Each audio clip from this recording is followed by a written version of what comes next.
Christina. Yeah, it's back together and it's playing great. Yeah, I really like it. I grew up playing one of these Series 2s. It was technically my dad's saxophone, but man, I would always go in and when he wasn't home and put my Yamaha 21 aside and pick up his Summer. I love the way they feel. The key work is always really smooth. And yeah, they just always played so great. So it's a pleasure to work on this one. Let's see, what did I do to it? First of all, of course, the pads are all installed and sealing really well, so it should feel pretty effortless all the way down for you. The key heights I might have lifted a little higher than they were, and the bell keys, which should give you like a nice clear low bell tones.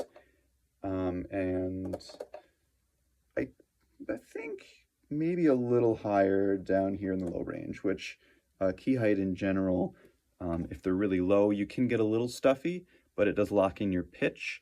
And as you raise them, you sort of open and brighten the sound and give you a little bit more flexibility, which jazz and pop players tend to really spring way open. I still am a little conservative, kind of right down the middle to give you some flexibility. I'm not sure what style you play on this saxophone, but you should be able to do both pretty comfortably. And the key height on the side keys, I just balance the height for pitch, that your sides F sharp matches your regular F sharp, and same with B flat and side C.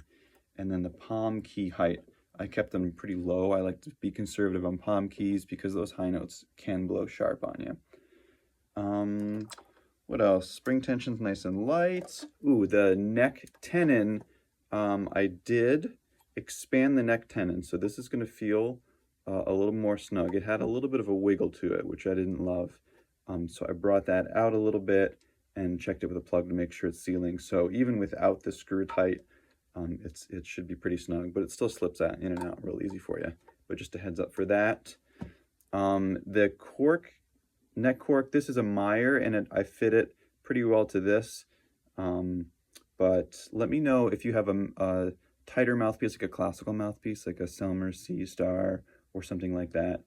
They tend to be a little bit tighter, so I can bring down this cork if you're playing more classical on the saxophone.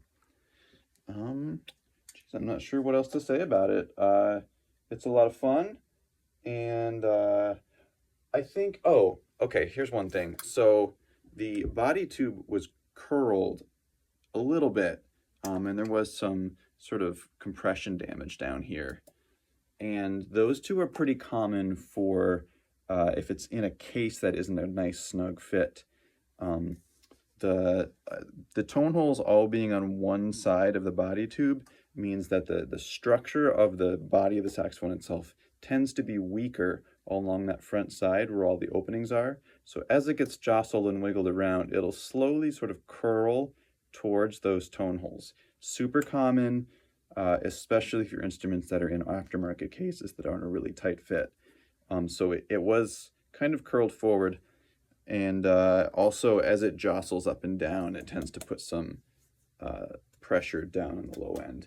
So I noticed when you shipped the saxophone in the case it's in, you did a great job of putting some bubble wrap in there so it didn't shift around. But just in general, to let you know, the longer a horn like this spends in a case like that that's a little bit oversized, the more it sort of shifts around in the case, the more damage like that can very slowly, incrementally over time bring those things back. So I wanted to kind of keep you aware of that. There are cases like the BAM cabine case is really great at holding these Selmer saxophones a little bit tighter so they don't move around inside. Those cases can get expensive. I know, it's probably $300 or $350 for a good case, but also getting a saxophone overhauled is expensive too. So something to keep in mind as your collection of instruments and accessories gets bigger, as it does for all of us. A tighter fitting case will protect this instrument a little bit better. Having said that, of course, these cases are great externally and they're nice for flights. So until then, either maybe any extra little padding you might want to sneak in there, or just be aware that any just like sort of shaking around or dropping or riding on a bus or a truck for many years will slowly bring some of those things back. But otherwise, it's in great shape. The saxophone will last you many more years to come, and I think this pad job will also last you many more years to come. So if you have any questions, let me know. I'll probably pack it up tomorrow and definitely ship it out before the weekend. Oh, you sent it to me with a signature required, so if you want the same thing on the way back, let me know, and please do confirm with me the mailing address you want it sent to. All right, thanks a lot.